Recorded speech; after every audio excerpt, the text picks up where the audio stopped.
Bardzo dziękujemy naszym ekspertom za przedstawienie tematyki drugiej rozmowy eksperckiej na naszej sesji otwierającej drugi dzień Kongresu Samorządowego. A przed nami następna rozmowa, która, tak jak już mówiłam wcześniej, będzie prowadzona w języku angielskim. Dla Państwa wygody przygotowaliśmy słuchawki, które możecie Państwo pobrać bądź za tamtymi drzwiami, bądź tutaj też kilka par słuchawek jest przygotowanych wygodnie z tyłu sali, także możecie Państwo je pobrać, aby wygodnie korzystać z tłumaczenia symultanicznego.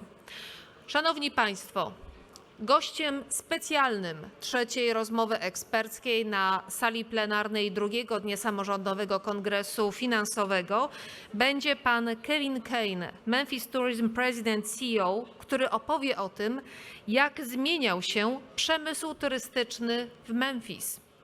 Sesję pod tytułem Ekonomika i finanse regionu na przykładzie działalności i strategii MemphisTourism poprowadzi pan Adam Jasser, zastępca redaktora prowadzącego WiseGuard Insight, wieloletni redaktor agencji Reutera, a w latach 2010-2013 minister w Kancelarii Prezesa Rady Ministrów.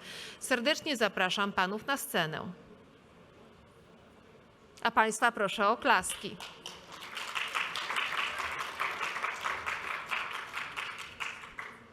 Bardzo proszę o zajęcie miejsca i poproszę teraz Państwa na początek tej rozmowy o obejrzenie krótkiego filmu dotyczącego właśnie MemphisTourism.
Well, welcome to Memphis, and what an honor it is for me to be here with you this morning. I feel like I know Sopot so well because just 4 years ago we had the Memphis and Sopot Festival that was organized by the Polish American Society of Memphis, Tennessee, which, believe it or not, started 45 years ago this year. And it was formed in our city to serve Polish nationals that live in our part of the country, and to serve the citizens from Poland or from Polish descent who live in America, but also to promote your great country and obviously this great region. So it's really an honor to be here today. I will tell you that you saw that video. Like you here in Sopot, we're on a body of water. It's the largest river in the United States, the Mississippi River, that runs from Minneapolis, Minnesota from the north to New Orleans, Louisiana to the south, and right in the middle is Memphis, Tennessee. So tourism, like this region, is so vitally important to our economy. So this morning we're talking about some changes that's happening in our industry. And remember, in so many cities and countries, they look at tourism as really just a feel-good type of activity, quality of life activity. But ladies and gentlemen, tourism and hospitality in our city, just like it is here in this region, is a major pillar of economic activity that helps sustain the quality of life of all of us in Memphis and all of you that live in this region here. So Adam, it's really a privilege to be here today. This is my third trip to Sopot. I love this area. It's so exciting And I'm sure that when you look at the amount of visitors, I think the visitors in this region is about 80% folks from Poland that spend their holiday here, and about 20% from other parts of Europe, and of course, people from the United States as well. And I'm so proud to be a tourist in your great region. Kevin, it's great to have you here, and I would like to go back to what you said about this mix between local and international visitors, because people of my generation will remember the song by Paul Simon. I'm not going to sing, so no need to run, but it went more or less like this: Graceland, Graceland, I'm going to Graceland. We all be received in Graceland. But when he wrote that song, he primarily meant Memphis, Tennessee, and Graceland as a sort of American icon, American pilgrimage for American people. It's a very important cultural Elvis and all of that, the cradle of the Civil War, and so on and so forth. But over time, Memphis has become an international tourist attraction. So I would like you to tell us more about this. How did you manage this transition from being an American icon to being an international icon? Well, in Memphis, we say that we are the home of the blues music, the cradle of soul, because we had so many great soul songs that came out of the Memphis area, and of course, the birthplace of rock and roll. And that's because in 1954, when Elvis Presley walked into Sun Studio to record a song to give to his mother for her birthday, he was kind of fooling around in between the song that he went there to record for his mother, and he was kind of joking around, and he played That's All Right Mama. And Sam Phillips, the genius of, and who a lot of people say is the father of rock and roll, he was running his tape machine, and he said, I want you to do that again. I want you to add this, and I want you to add that. And a lot of people believe that that was really the beginning, even though it kind of started before that with Ike Turner and other soul singers that were already morphing into rock and roll type of music. But that was really the beginning, and it hasn't changed. Elvis died in 1977. Well, some people insist he's still around. Well, we tell people he's still alive, and therefore over 650,000 people from around the world still come to Memphis annually to visit Graceland. And the interesting thing about that, Adam, is that of those close to 700,000 people that come on an annual basis from all over the world, over 60% of them are under the age of 35. Now think about that. Most of the people that are visiting Graceland were not even born when Elvis Presley was recording those songs. But did it take some special program to do that, or was it sort of evolved naturally?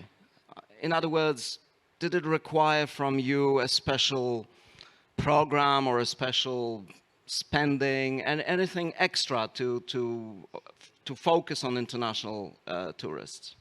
Well, we look at our product in Memphis because music is a universal language. Regardless, even people that cannot speak English, they can sing perfect English when they're singing a song. That's the power of music.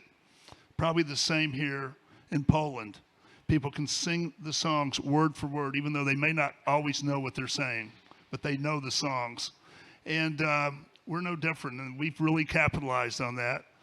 We welcome close to 12 million tourists to our city on an annual basis, and over 600,000 of those visitors are from outside the United States, literally coming from all over the world. And we know that music is the primary hook that draws interest in people wanting to visit Memphis. Obviously, they come for other reasons, but that is the primary reason that allows us to attract so many people here. Look, I mean, there are representatives of many local governments here who have, as you said earlier, for some, tourism is just a sideshow. What would be the sort of 3 pieces of advice you would give them to make tourism a more prominent part of their local economy? Well, I think here in this region, what I have seen in my 3 visits here, you're doing a spectacular job here in Sopot and in this area. Obviously, you capitalize on being on a beautiful body of water, and that makes you so attractive in the summer months. And I know that there's probably days here that there are more visitors here than locals because of the popularity of this great destination. So you got to know your strengths. You got to play to your strengths. But tourism has changed so much in the last decade. There is so much research and data that goes into kind of the audience that you want to attract. We spend over $1 million a year just on research, whereas a decade ago, we probably spent $10,000 US a year on research. Now we have a major research department because so much of our advertising now is done through digital, so we can reach people anywhere in the world through their cell phones, through their tablets, and to get that message of what we want to try to send to them. We also geofence areas of interest throughout our community. So if someone goes to our website and they pull up Memphis, Tennessee to maybe consider coming to our destination and they show up, then we can track them. We're not spying on them, but we can track them, and we can kind of send push notifications to them to recommend other things that they may want to do when they're there. So obviously you got to know your audience. But so the starting point, you got the product so here. the starting point is to really do a proper list of your strengths of attractions and then invest in research, right? Research, in this environment that we are today is very key to that because cities all over the world, countries all over the world are recognizing, and they really recognized it during COVID, during the pandemic when people could not travel and they were kind of locked at homes.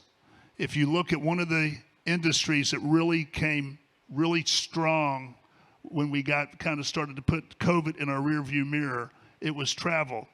And that's created some new things that we're noticing. Number one, because of so many people work remote or they can take their job and do their job wherever they travel, they will go on a holiday for a week, for a long weekend, for 2 weeks, some longer, and because they can take their job with them in many cases.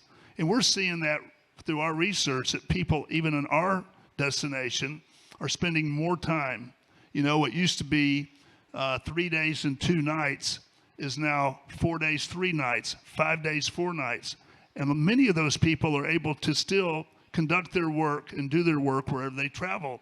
And I think that's also helped the travel and tourism industry rebound as strong as it has since COVID. Right. So let's speak budgets and return on investment, right? If I understand correctly, your annual budget is about $20 million.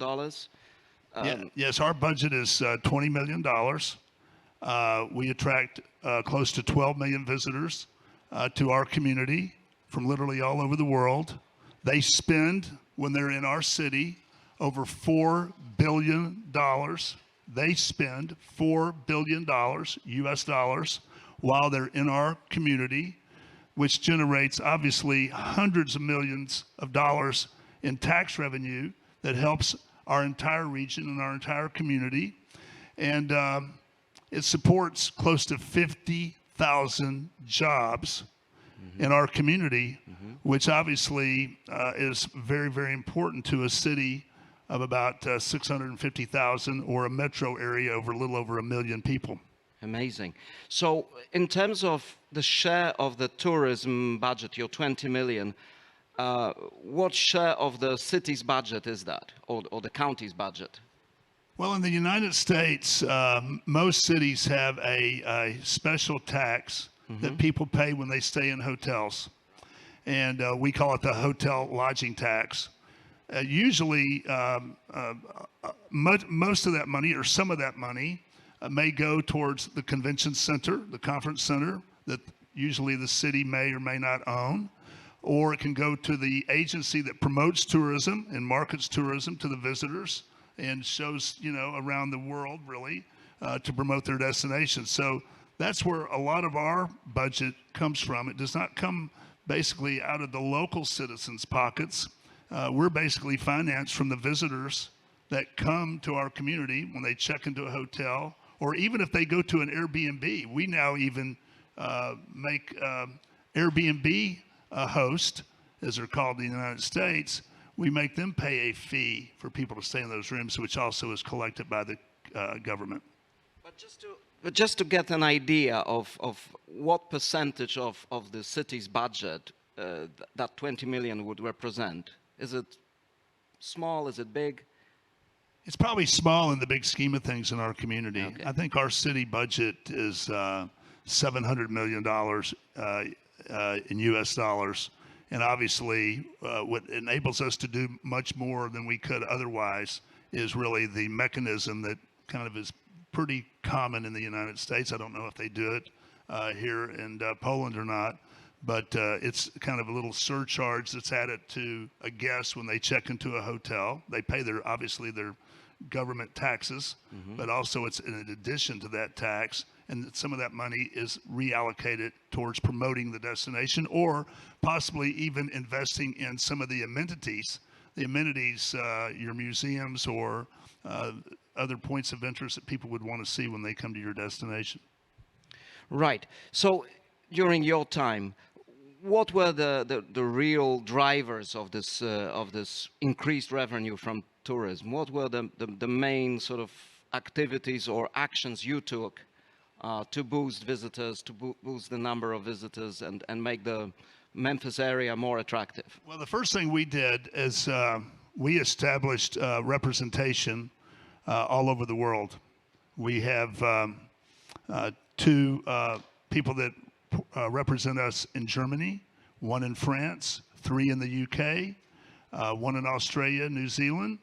We have a rep firm that we work with in Japan, and we also do programs with China because Chinese travelers were becoming a big, before all the things that have happened over the last few years, they were starting to come to the United States more, and we wanted to make sure that Memphis got their share of that. So we actually have representation all over the world. And just like your tourism officials here do, I have seen SOBIT officials with the Polish stand at World Travel Market, which takes place in November in London every year, ITB, which takes place in Berlin every year. We go to those shows just as many of your tourism leaders here in this region and around Poland do as well.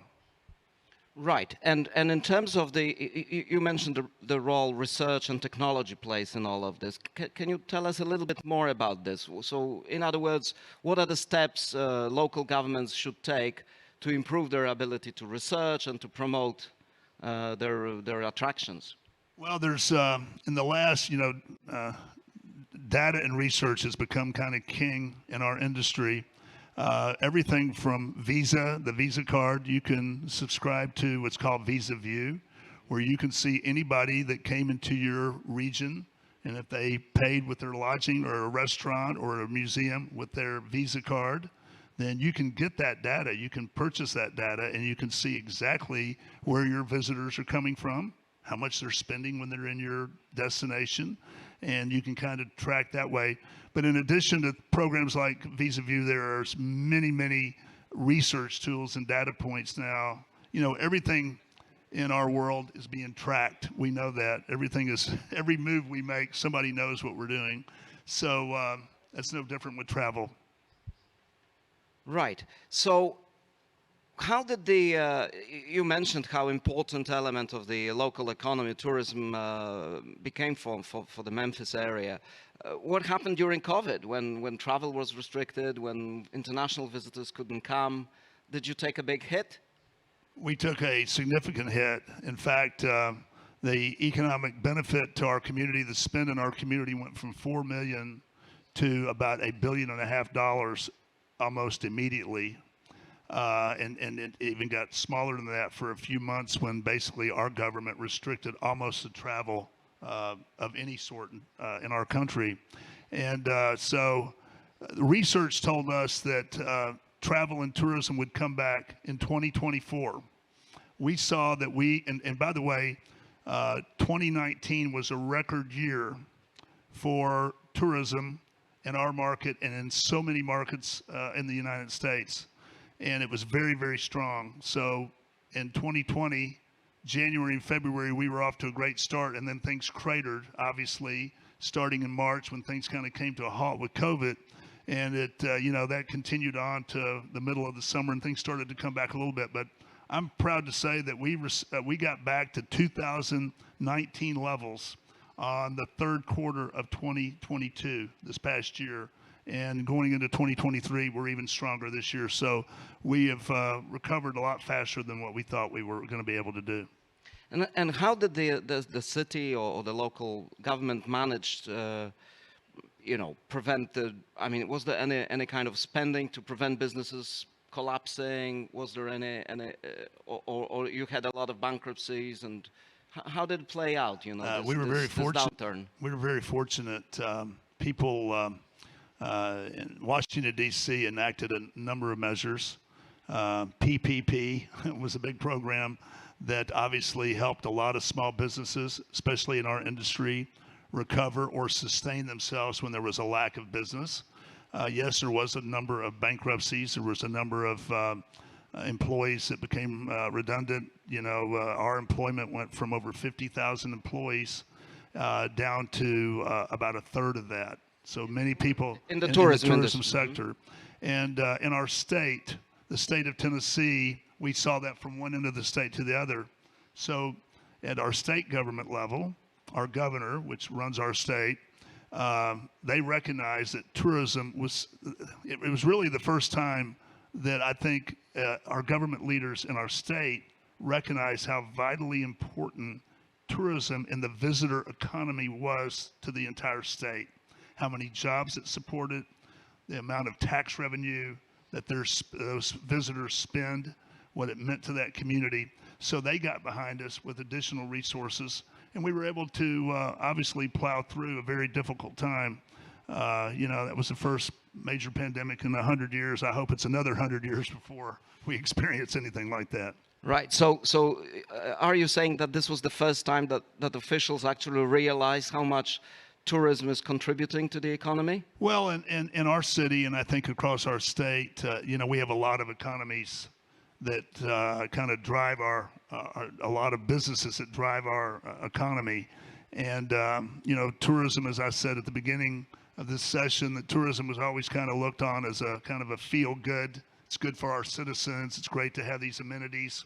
I think for many, many leaders, they realized for the first time maybe that how vitally important the visitors to your community and to your region, what it really means to the overall health of the economics of the entire community. At least that was the case in our state.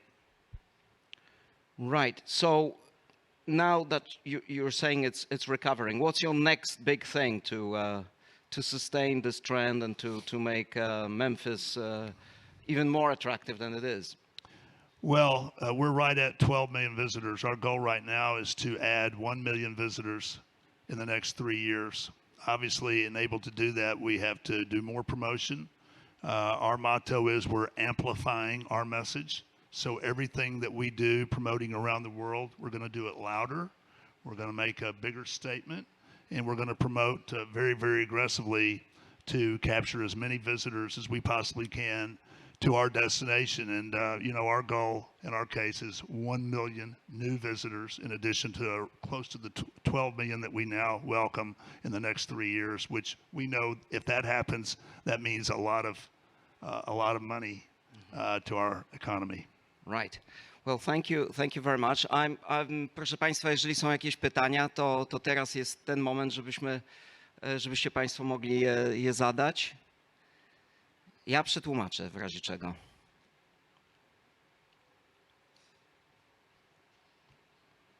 The audience is shy. They don't want to ask you any questions. Okay, so I'll ask you maybe the final question.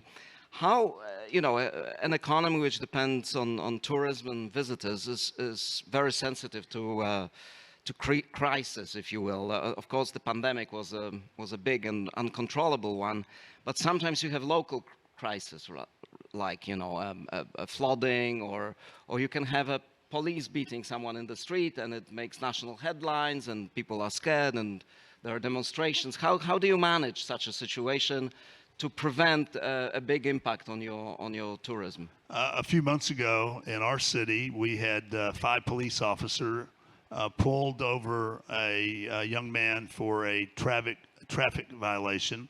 An altercation ensued. Unfortunately, all this was captured on video, and the young man ended up dying as a result of the kind of the incident that happened between them and the officers. It obviously made world news. We track whenever anything is said about Memphis, wherever Memphis shows up in any type of news outlet around the world, we track that no matter where it is in the world. We can tell you month by month what is being said about our city, good, bad, and neutral. And obviously, during those few days, during that tragedy, we had over 1 billion people around the world saw a very disturbing story about our destination. So as the head of tourism, we did two things. Number one, we immediately ceased all advertising.